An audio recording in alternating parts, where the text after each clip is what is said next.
Hello everyone, I'm meteorologist Charlie Ironmonger. Thank you so much for joining me today for your noon news and weather update from the First Alert Desk. Now we've got news out of Pitt County where two more people have been arrested in connection to the home invasion that occurred back on February 11th on Lewis Street in the Cherry Oaks neighborhood just outside Greenville. Now deputies say the latest arrest happened Monday morning.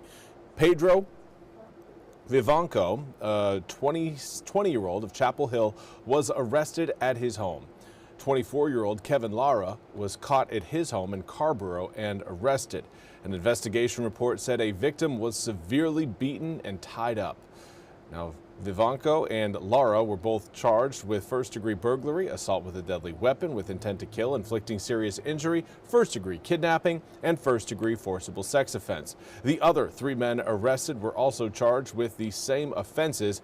Zaid Mayan, 21 of Chapel Hill, Jonathan Garcia Larios, 20 years old, who's homeless, and John Calderon, 22 years old of Greenville. Now, both Vivanco and Lara were booked into the Orange County Jail this morning without bond.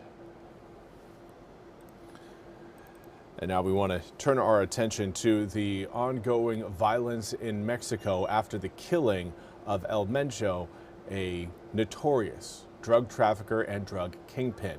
NBC's George Salas has more on the status in Mexico, specifically Jalisco, as well as Americans in Mexico and how they are staying safe.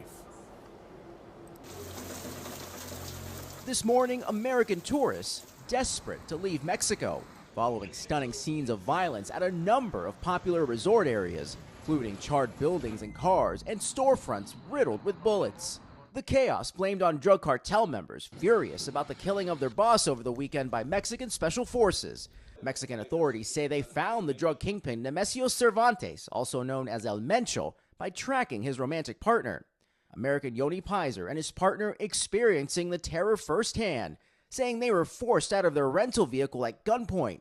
All of a sudden, a young man ran at us with a gun, and my friend in the back seat said, "He's got a gun, he's got a gun." Their SUV later set on fire. He threw an incendiary device in the vehicle, and our car exploded. The couple now reunited after being separated in the scramble. Many other American tourists are still unable to get out of Mexico. Since all of this unfolded, what's the scene on the ground like right now? You would think it was peaceful, but it's kind of eerie. Other Americans describing the warlike violence that unfolded over the weekend, with buildings engulfed in flames and choppers flying overhead. On both sides of the helicopter, there are men with very large guns. So we just hoped that they were the good guys and not the bad guys. Mexico's president urging calm, saying the government is in control. Telemundo anchor Julio Vaquero describing the scene on the ground in Guadalajara. Businesses that have been vandalized, broken glasses, bullets, cars that have been burnt across the streets. Today the work's to recover. They're cleaning up to go back to normal. Operations at Guadalajara Airport also coming back, and Americans like Yoni Pizer are hoping to get back home. I have to imagine this is still a moment in time that you won't soon forget. That would be an accurate statement. And again, that was George Salas reporting. We now turn to your weather forecast. The nor'easter that we were tracking yesterday across New England has since departed, but the snow hasn't left. Here's a look at your visible satellite across the east coast of the United States. And again, no longer seeing that swirling nor'easter just off the coast of Cape Cod. Things again are looking a little bit calmer today. However, we are still again anticipating a few snow flurries coming in across the New England area over the next few days. Something again that is not needed in New York City as they are trying to dig out from record snowfall. Providence, Rhode Island saw nearly 4 feet of snow in some pockets. Now here in eastern North Carolina, no snow, but we are feeling the chill. 41-degree air temperature comes with a northerly breeze at 7 miles an hour that is making it feel like 36 degrees outside. But yeah, we've got sunny skies across the east. It's not going to be a cloudy day today until we get to this evening. And that's when cloud cover will start to build over the east. Currently seeing air temperatures generally in the upper 30s to low 40s.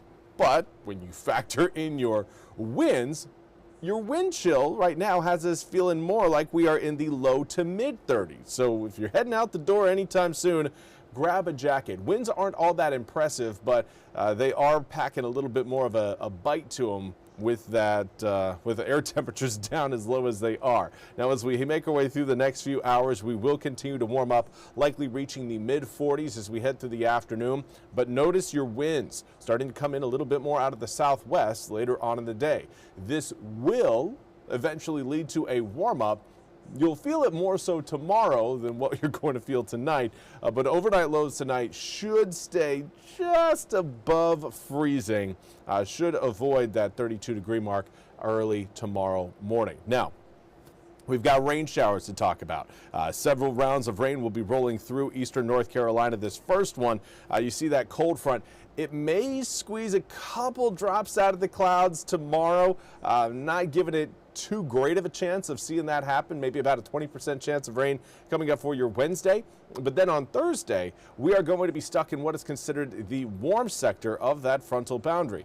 That is going to bring about a little bit more heat. Plan on the mid 60s coming up on Thursday, but it will also come with rain showers, and those showers will stick with us from Thursday into Thursday night, into Friday morning, and potentially wrapping up as we head towards Friday afternoon. I know we've got a baseball game happening on Friday at Clark LeClaire. Hopefully, again, that game goes off without a hitch, but we are, again, keeping an eye on that rainfall forecast, so stay up to date with us here in the Weather Center for more information on that as we get closer to Friday. Do want to say hello to Sue Ann from Manio. Thank you so much for joining me over on Facebook. Later on today, again, cloud cover will gradually roll in. I think it's going to happen once we get past sunset, and then we'll wake up tomorrow morning with mostly cloudy skies. Maybe a chance of a stray shower or two, but not really the type of rain that's really going to be taken over as we head more so into your tail end of Thursday, more so into Thursday night into Friday. That's when I think we're going to be seeing more rain showers try to work their way into eastern North Carolina there. You saw a majority of those showers still sitting further back towards the west, delaying their entrance into eastern North Carolina. And that's why, again, we continue to talk about Friday at the baseball game. If that whole system decides it wants to slow down, we may end up seeing that game potentially be delayed. Now, 66 on Thursday turns to 56 on Friday. Low 60s Saturday, mid to upper 60s on Sunday, and then we are cooling back down again as we head into the start of next week. 50 degrees Monday, 56 by next Tuesday. That's all we have time for today's noon news and weather update from the First Alert Desk. I want to thank you all so much for joining me. We'll be back with more news and weather coming up at the top of the hour. Until then, have a fantastic rest of your Tuesday.